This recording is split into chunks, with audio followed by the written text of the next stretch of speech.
ನಮಸ್ಕಾರ. ಉತ್ತರ ಕರ್ನಾಟಕ ನ್ಯೂಸ್ನ ಡಿಜಿಟಲ್ಗೆ ಸ್ವಾಗತ. ನಾನು ಹನುಮಂತೇಶ್. ಶಾಸಕರ ಜೊತೆಗಿನ ಸಭೆಯ ಬೆನ್ನಲ್ಲೇ ರಾಜ್ಯ ಕಾಂಗ್ರೆಸ್ ಉಸ್ತುವಾರಿ ರಣದೀಪ್ ಸಿಂಗ್ ಸುರ್ಜೇವಾಲಾ ಅವರು ಬುಧವಾರ ಸಚಿವರ ಜೊತೆಗಿನ ಸಭೆಯನ್ನ ಮುಂದುವರೆಸಿದ್ದಾರೆ.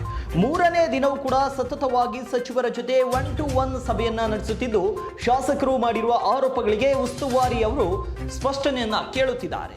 ಜುಲೈ 14ರಂದು ಮೂವರು ಸಚಿವರ ಜೊತೆ 1-to-1 ಚರ್ಚೆ ನಡೆಸಿದ ಸುರ್ಜೇವಾಲಾ ಮಂಗಳವಾರ 11 ಮಂದಿ ಸಚಿವರ ಜೊತೆ ಸುದೀರ್ಘವಾಗಿ ಸಮಾಲೋಚನೆಯನ್ನ ನಡೆಸಿದ್ದಾರೆ.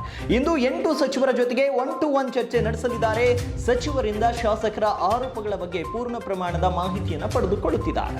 ಇನ್ನು ಕಾಂಗ್ರೆಸ್ ಉಸ್ತುವಾರಿ ರಣದೀಪ್ ಸಿಂಗ್ ಸುರ್ಜೇವಾಲಾ ಅವರು ಸಚಿವರಿಗೆ ಭವಿಷ್ಯದ ಟಾರ್ಗೆಟ್ ಅನ್ನು ನೀಡುತ್ತಿದ್ದಾರೆ. ಕಳೆದ 2 ವರ್ಷಗಳಲ್ಲಿ ಏನೆಲ್ಲ ಕೆಲಸ ಕಾರ್ಯಗಳನ್ನ ಮಾಡಿದ್ದೀರಿ, ಜಿಲ್ಲಾ ಮಟ್ಟದಲ್ಲಿ ಎಷ್ಟು ಪ್ರವಾಸಗಳನ್ನ ಮಾಡಿದ್ದೀರಿ, ಶಾಸಕರ ಬೇಡಿಕೆಗಳಿಗೆ ಯಾವ ರೀತಿಯಲ್ಲಿ ಸ್ಪಂದಿಸಿದ್ದೀರಿ ಎಂಬಿತ್ಯಾದಿ ಮಾಹಿತಿಗಳನ್ನು ಪಡೆದುಕೊಂಡಿದ್ದಾರೆ ಅಂತ ಹೇಳಲಾಗ್ತಾ ಇದೆ. ಇನ್ನು ಅಷ್ಟೇ ಅಲ್ಲದೆ ಮುಂದಿನ ದಿನಗಳಲ್ಲಿ ಯಾವ ರೀತಿಯಲ್ಲಿ ಕೆಲಸ ಕಾರ್ಯಗಳನ್ನ ಮಾಡಬೇಕು ಎಂಬ ನಿಟ್ಟಿನಲ್ಲಿ ಕೆಲವೊಂದು ಸಲಹೆ ಸೂಚನೆಗಳನ್ನು ಕೂಡ ನೀಡಿದ್ದಾರೆ ಅಂತ ತಿಳಿದು ಬಂದಿದೆ. ಜೊತೆಗೆ ಕೆಲವೊಂದು ಆರೋಪಗಳು ಇರುವ ಸಚಿವರಿಗೆ ಕ್ಲಾಸ್ ತೆಗೆದುಕೊಂಡು ಮುಂದೆ ಹೀಗಾಗದಂತೆ ನೋಡಿಕೊಳ್ಳುವಂತೆ ಸೂಚನೆಯನ್ನು ಕೂಡ ನೀಡಿದಾರಂತೆ. ಈ ಬಾರಿಯ ವಿಧಾನಸಭಾ ಚುನಾವಣೆಯಲ್ಲಿ ಜನರು ಅಭೂತಪೂರ್ವವಾಗಿ ಗೆಲ್ಲಿಸಿದ್ದಾರೆ. ಹಾಗಂತ ನಾವು ಮೈ ಮರೆಯದೆ 2028ರ ವಿಧಾನಸಭಾ ಚುನಾವಣೆಯಲ್ಲಿ ಮತ್ತೆ ಗೆಲುವು ಸಾಧಿಸಬೇಕು. ಈ ನಿಟ್ಟಿನಲ್ಲಿ ಇಲಾಖಾವಾರು ಕೆಲಸಗಳು ಕಾರ್ಯಗಳು ಉತ್ತಮವಾಗಿ ಜನರ ಗಮನ ಸೆಳೆಯುವಂತೆ ಇರಬೇಕು. ಕೇವಲ ಸರ್ಕಾರದತ್ತ ಮಾತ್ರ ಗಮನ ಕೊಡದೆ ಪಕ್ಷ ಸಂಘಟನೆಯತ್ತ ಕೂಡ ಗಮನ ಹರಿಸಬೇಕು ಎಂಬ ನಿಟ್ಟಿನಲ್ಲಿ ಸುರ್ಜೇವಾಲಾ ಸೂಚನೆಯನ್ನ ನೀಡಿದ್ದಾರೆ ಅಂತ ತಿಳಿದು ಬಂದಿದೆ. ಇನ್ನು ಕಳೆದ 2 ದಿನಗಳಿಂದಲೂ ಕೂಡ ಉಸ್ತುವಾರಿ ಸಭೆಗೆ